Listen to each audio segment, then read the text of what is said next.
Engineering M3 मध्ये तुमचं स्वागत आहे. आपला टॉपिक सुरू आहे आता चॅप्टर नंबर 3 व्हेक्टर कॅल्क्युलेशन किंवा vector integration. Integration of vector अशी वेगवेगळे नाव आहेत त्याला वेगवेगळ्या युनिव्हर्सिटीनुसार. आपण याला व्हेक्टर म्हणतो. एक प्रॉब्लेम घेतला होता मी काल पहिल्या लेक्चर मध्ये. आज आपण आता दुसरं प्रॉब्लेम घ्या. सोपी आहे टॉपिक. फक्त ते 5-6 फॉर्म्युले मी तुम्हाला लिहून दिले आहेत. हे जर तुम्ही लर्न करसाल तर तुम्हाला इझिली जाणार. प्रॉब्लेम नंबर सेकंड लिहा. ए पार्टिकल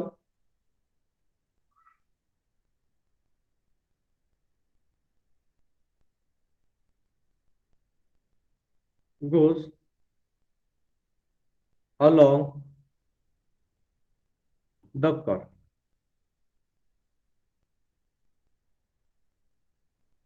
आता बघा ती प्रॉब्लेम लिहून घेतलेला आहे. एक वर डबल सांगतो मी तुम्हाला काय आता problem. A particle goes along the curve x is equal to t cube plus 1, y is equal to t square आणि z is equal to 2t+5. where t is the time, where t is the time, find the component of its velocity. आता component of व्हेलॉसिटीचा formula आहे आणि component of व्हेलॉसिटीचा मी formula तुम्हाला लिहून देतो एक वेळ double. Component of velocity and acceleration. ऍक्सलरेशनचा पण काढायचा आहे आपल्याला. कायचा काढायचा आहे? ऍक्सलरेशन पण काढायचं आहे आपल्याला. कंपोनंट ऑफ ऍक्सलरेशनचा पण एक फॉर्म्युला आहे तो पण. तर आता t is equal to 1 in the direction 2i plus 3j plus 6k. आता हे प्रॉब्लेम सॉल्व्ह कसा करतात? तर सर्वात पहिले कंपोनंट ऑफ व्हेलॉसिटीचा तुम्हाला फॉर्म्युला माहित असणं गरजेचं आहे. बघा आता मी फॉर्म्युला इथे लिहून देतो एका बरी डबल. कंपोनंट ऑफ व्हेलॉसिटीचा फॉर्म्युला आहे कंपोनंट ऑफ इट्स व्हेलॉसिटी. आणि कंपोनंट ऑफ व्हेलॉसिटीचा फॉर्म्युला म्हणजे की v bar is equal to a bar upon magnitude of a bar. हा फॉर्म्युला आहे कंपोनंट ऑफ व्हेलॉसिटीचा. मग व्ही बारचा फॉर्म्युला वेगळा आहे. व्हेलॉसिटी काढायला लागेल. व्हेलॉसिटीचा फॉर्म्युला आहे dr/dt. त्यानंतर मग ए बार काढावं लागेल. ए बार म्हणजे की हे दिलेलं आहे, हे जे डायरेक्शन दिलेलं आहे ना त्याला ए बार म्हणतात ना, आणि याची मॅग्निट्यूड काढावं लागेल. त्याच्यानंतर ऍक्सलरेशनचा फॉर्म्युला. ऍक्सलरेशनचा पण फॉर्म्युला हाच आहे. Component of acceleration, component of its acceleration. आता ऍक्सलरेशनचा फॉर्म्युला पण हाच आहे. आपण acceleration it is denoted by काय करतो आपण? एफ बार करतो. F bar upon magnitude of a bar. हे फॉर्म्युला. पण त्याच्या आधी आपल्याला व्हेलॉसिटी आणि ऍक्सलरेशन काढावं लागेल. व्हेलॉसिटी आणि काय काढावं लागेल? ऍक्सलरेशन काढावं लागेल. पण व्हेलॉसिटी आणि ऍक्सलरेशन काढण्यासाठी सर्वात आधी आपल्याला डिस्प्लेसमेंट काढावं लागेल. काय काढावं लागेल? डिस्प्लेसमेंट. तर डिस्प्लेसमेंट काढणं तर खूप सोपी आहे. कारण काय, हे जे गिवन दिलेलं आहे एक्स वाय झेड, हेच म्हणजे काय तुमचं डिस्प्लेसमेंट आहे. Displacement it is generated by r. आता प्रॉब्लेम कसा करतात सॉल्व्ह. हो, आता हे दोन फॉर्म्युले आहेत आपल्यापाशी. इथून प्रॉब्लेम आपण स्टार्ट करू. सर्वात आधी बघू गिवन. गिवन काय दिलेलं आहे? सोपी आहे एकदम प्रॉब्लेम. व्हेक्टर आहे की नाही सर्वात सोपी जातो सर्व मुलांना. कारण कसं याच्यात 8-10 फॉर्म्युले असतील. बस त्या फॉर्म्युल्यावर खेळ आहे. ते फॉर्म्युले पाठ केले मी शिकलो. बाकी काहीच करायची गरज नाही. पहा कसं होते. X is equal to t cube plus 1, y is equal to t square आणि z is equal to 2t+5. हा एक्स वाय झेड दिलेला आहे.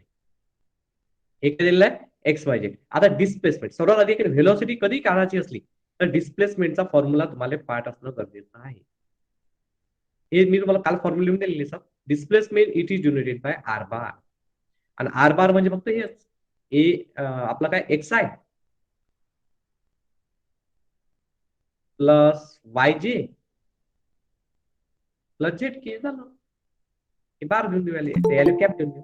आय जे केले काय देऊन देऊ? कॅप देऊन देऊ. एक्स आय प्लस वाय जे प्लस झेड के. आणि तुम्ही म्हणता मग हे एक्स वाय झेड काय होय? एक्स वाय झेड म्हणजे ही व्हॅल्यू. एक्सच्या जागी एक्सची व्हॅल्यू, वायच्या जागी वायची व्हॅल्यू, झेडच्या जागी झेडची व्हॅल्यू. झालं डिस्प्लेसमेंट. मग याचा डेरिव्हेटिव्ह काढला तर व्हेलॉसिटी आणि याचा डबल एक वेळा डेरिव्हेटिव्ह काढला तर एक्सलरेशन. आणि ए बार म्हणजे हे होय आणि याचा मॅग्निट्यूड काढायचं झालं. सोपीच आहे प्रॉब्लेम, काहीच नाही आहे. तुम्हाला असं वाटतं फक्त डेरिव्हेटिव्ह याच्यात, बाकी काही नाही. ज्याला डेरिव्हेटिव्ह येते ना त्याला सर्व येणार आहे.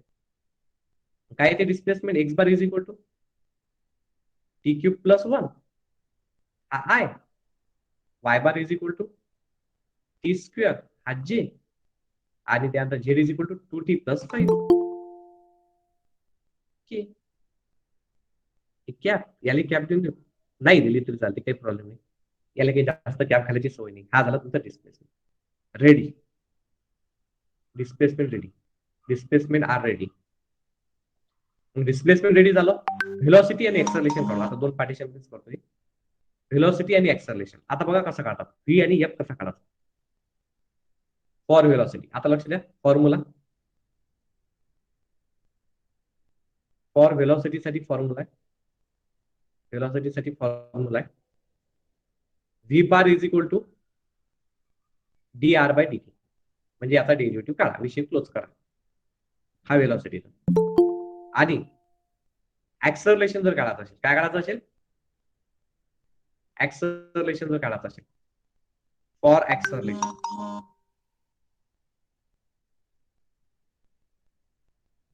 ऍक्सलरेशन जर काढायचं असेल, acceleration it is denoted bye F bar, आणि एफ बारचा फॉर्म्युला आहे डीबी बाय डी टी. म्हणजे याचा जो डेरिव्हेटिव्ह निघेल तो मग याचा डबल डेरिव्हेटिव्ह. हे बघा, डिस्प्लेसमेंट सोपीच असते. याचा डेरिव्हेटिव्ह काढला तर व्हेलॉसिटी निघते, आणि याचा डेरिव्हेटिव्ह काढला तर ऍक्सलरेशन. तुम्ही एक माहिती आहे काय, ज्यावेळेस तुम्ही पॉलिटेक्निकच्या थर्ड इयरला होती ते M3 होता तुम्हाला, आणि M3 मध्ये आपण एक अप्लिकेशन ऑफ डेरिव्हेटिव्ह पाहिला होता. गव्हर्नमेंट ऑटोनॉमस अमरावतीमध्ये होता एक टॉपिक, डिस्टन्स व्हेलॉसिटी आणि ऍक्सलरेशन, अप्लिकेशन ऑफ डेरिव्हेटिव्ह मध्ये. तर त्याच्यातलाच टॉपिक आहे, माहिती आहे का. त्याचा थोडासा ऍडव्हान्स टॉपिक आहे, तुम्हाला जर आठवत असेल तर. MSBT मध्ये नव्हतं हे, MSBT मध्ये नव्हतं, पण ऑटोनॉमसच्या सिलेबस मध्ये हा टॉपिक होता, व्हेलॉसिटी ऍक्सलरेशन वाला. आणि मी तुम्हाला शिकवला पण होता, जर तुम्हाला जर आठवत असेल तर. बरं, काही प्रॉब्लेम नाही. For velocity v bar is equal to d r by d t. आता सर्वात पहिले आपण काय करायचं, व्हेलॉसिटी काढायचं. आता d r by d t आपल्याला व्हेलॉसिटी, याचा डेरिव्हेटिव्ह काढतो. आता तुम्ही माझा सर का डेरिव्हेटिव्ह कसा काढतात, आता टीचा क्यूब आहे, डोक्यावर किती आहे 3, ठीक आहे ना, समोर त्याच्यावर मायनस 3t स्क्वेअर. वनचा डेरिव्हेटिव्ह 0, मी तर राहिला आय पण. टी स्क्वेअरचा डेरिव्हेटिव्ह 2t, टू जसाच्या तसा, टीचा डेरिव्हेटिव्ह 1 आणि 5 चा डेरिव्हेटिव्ह 0. निघाला डेरिव्हेटिव्ह.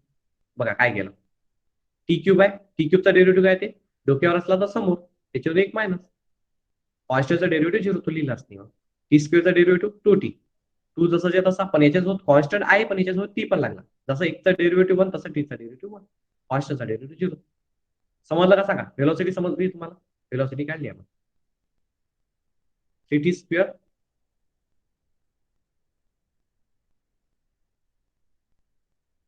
आय प्लस 2t जे 2 इंटू 1 2 की. इथे जे लिहिलं, समजली का सांगा याची व्हेलॉसिटी. हा झाला व्ही बार. आता तुम्ही व्ही बार काढला तर एफ बार पण काढू टाकू, ऍक्सलेशन पण काढू टाकू, याचा डबल डेरिव्हेटिव्ह करू. आता एफ बार कसा निघेल मग, f bar is equal to, आता 3t स्क्वेअरचा डेरिव्हेटिव्ह, 3 दोन्ही किती होतात, 3 इंटू 2 किती होते 6, या दोघांचा मल्टिप्लाय 6t. डेरिव्हेटिव्ह माहिती आहे तुम्हाला, मग त्यानंतर आय प्लस 2tचा डेरिव्हेटिव्ह किती येते, 2tचा डेरिव्हेटिव्ह किती येते, टू जसाच्या तसा, जसा एकचा डेरिव्हेटिव्ह 1 तसा टीचा डेरिव्हेटिव्ह 1, 2 इंटू 1 2, 2g, आणि कॉन्स्टंटचा डेरिव्हेटिव्ह किती येते 0 0. झालं ऍक्सलेशन. ते व्हेलॉसिटी झाली, पण ऍट टी ची व्हॅल्यू दिलेली आहे. टी ची व्हॅल्यू किती दिलेली आहे,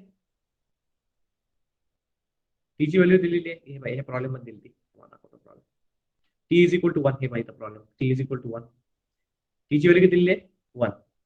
इथं काय करसाल, टी इज इक्वल टू काय लिहिसाल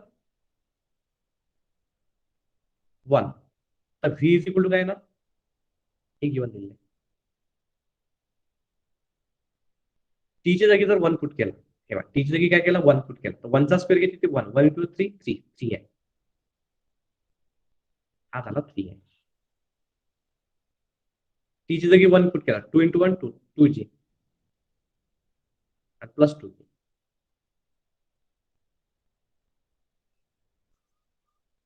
हे आहे व्हेलॉसिटी. त्याच्यानंतर इथं पण at t is equal to काय दिलंय, टी इज इक्वल टू काय दिलंय 1. इथं काय येणार, f bar is equal to टीच्या जागी 1 पुट केला तर 6 इंटू 1 6 आहे प्लस 2g. आणि हे 0 इंटू के लिहायची पण गरज नाहीये, जर तुम्हाला वाटलं तर लिहा, नाही लिहितो. हा झाला एक्सलरेशन. काही प्रॉब्लेम याच्यात व्हेलॉसिटी आणि एक्सलरेशन मध्ये बोला, काही प्रॉब्लेम? No sir. मग component of velocity in the direction म्हणजे ए बार दिलेला आहे. कंपोनंट आपल्याला ते फाईनच करायचं ना. Component of velocity in the direction, in the direction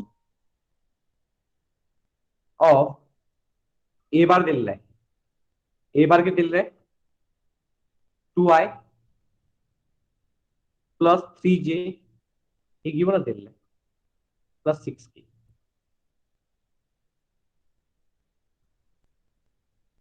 त्याच्यानंतर इथं पण लिहू कंपोनंट ऑफ व्हेलॉसिटी सारखंच आहे समज, फॉर्म्युला सारखाच आहे ना, आपल्याला एक्सेलरेशन व्हेलॉसिटी करायची. component of velocity, component of acceleration, component of acceleration in the direction of a bar is equal to 2i plus 3j plus 6k. हे दिलेलं आहे component of velocity, component of direction.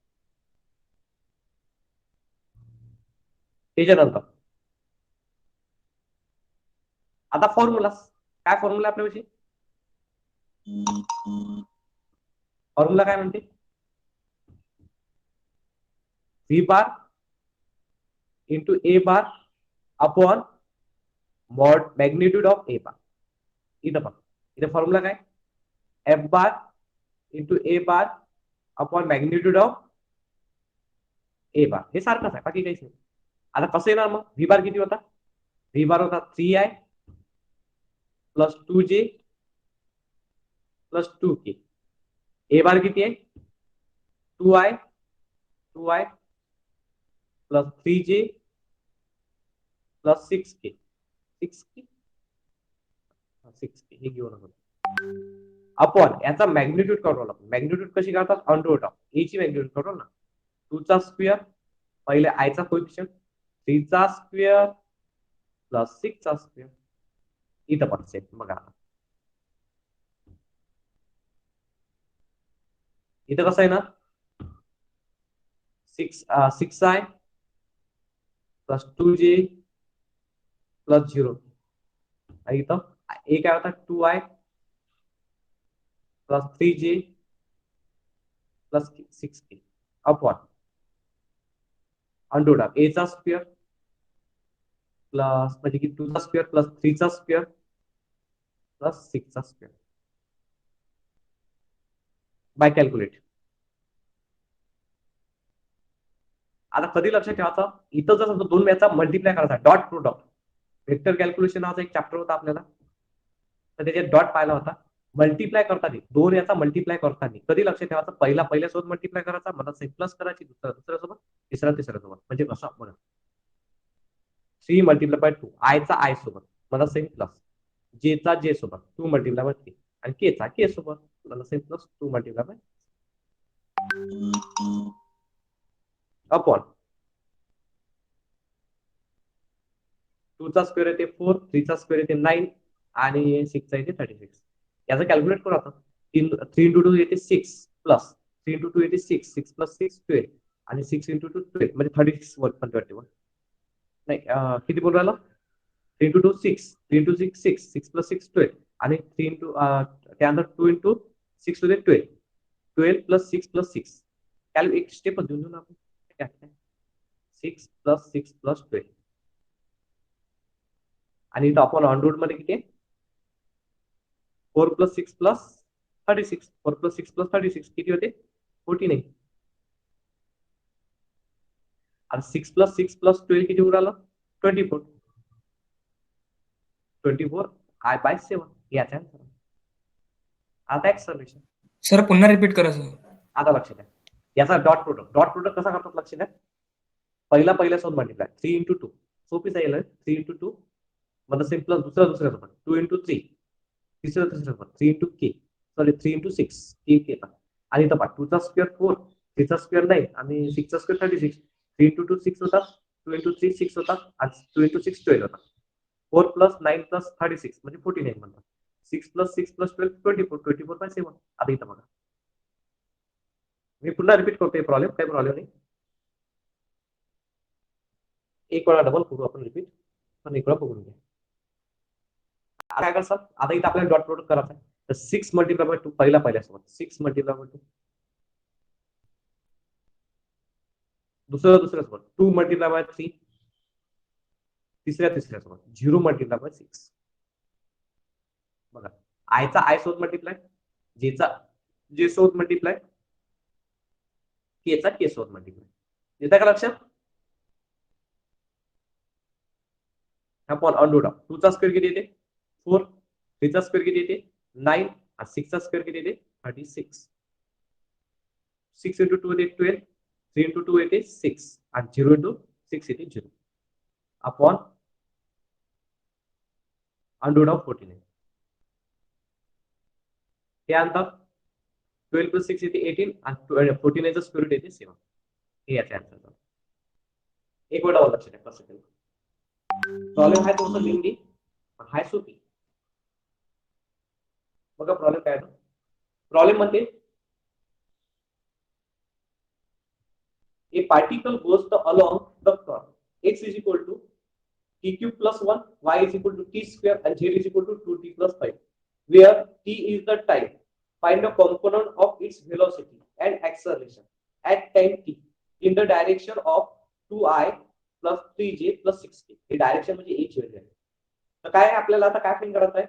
Find the component of velocity and acceleration. Component of व्हेलॉसिटीचा formula आहे v bar * a bar upon magnitude of a bar आणि component of एक्सेलरेशनचा formula आहे f bar * a bar upon magnitude of a बार.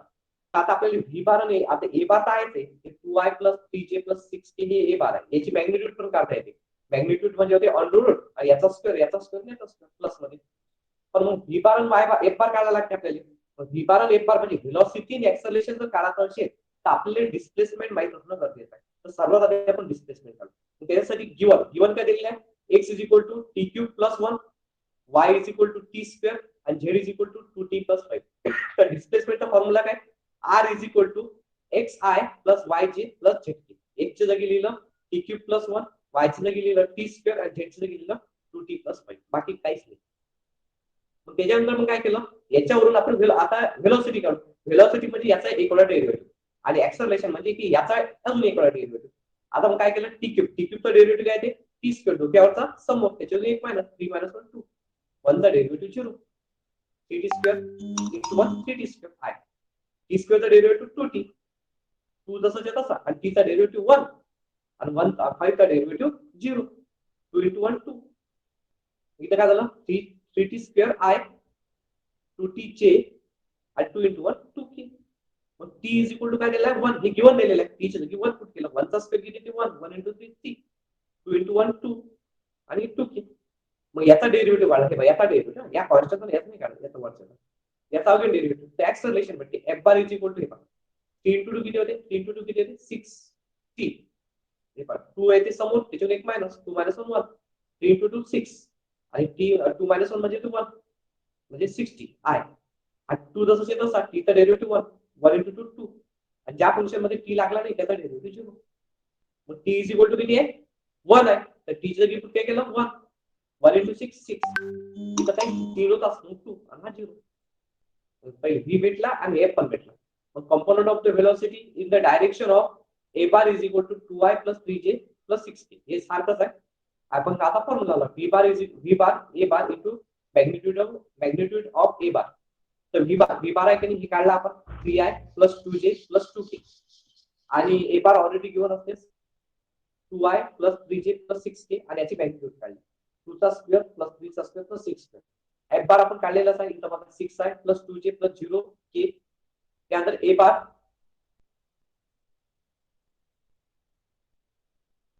त्यानंतर मग काय केलं ए बारचं गेलेलं 2y plus 3j plus 6k आणि याची मॅग्निट्यूड काढली ए बारची आणि road of 2 square plus 3 square plus 6 square simple calculate केलं आता याचा मल्टिप्लाय कसा करायचा पहिल्या सोबत 3 इंटू 2 मला 6 प्लस दुसऱ्या सोबत 2 इंटू 3 तिसऱ्या सोबत 2 इंटू 6 2 चा स्क्वेअर 4 3 चा स्क्वेअर 9 6 चा स्क्वेअर 36 3 इंटू 2 होते 6 2 इंटू 3 होते 6 2 इंटू 6 होते 12 4 प्लस 9 प्लस 36 49 49 चा स्क्वेअर रूट 7 6 प्लस 6 प्लस 12 24 याचा आन्सर आला त्याच्यानंतर इथं बघा व्हॅल्यू पहिल्या सोबत मल्टिप्लाय 6 इंटू 2 दुसरं सोबत 2 इंटू 3 तिसरं 0 इंटू 6 याचा काढला होता मॅग्निट्यूड आणि रूट ऑफ 2 चा स्क्वेअर 3 चा स्क्वेअर 6 चा स्क्वेअर 2 चा स्क्वेअर 4 3 चा स्क्वेअर 9 6 चा 36 6 इंटू 2 होते 12 3 इंटू 2 होते 6 आणि 0 इंटू 6 0 12 प्लस 6 18/7 समजला कसा का प्रॉब्लेम बरोबर टॉपिक आपण उद्या घेऊ. धन्यवाद.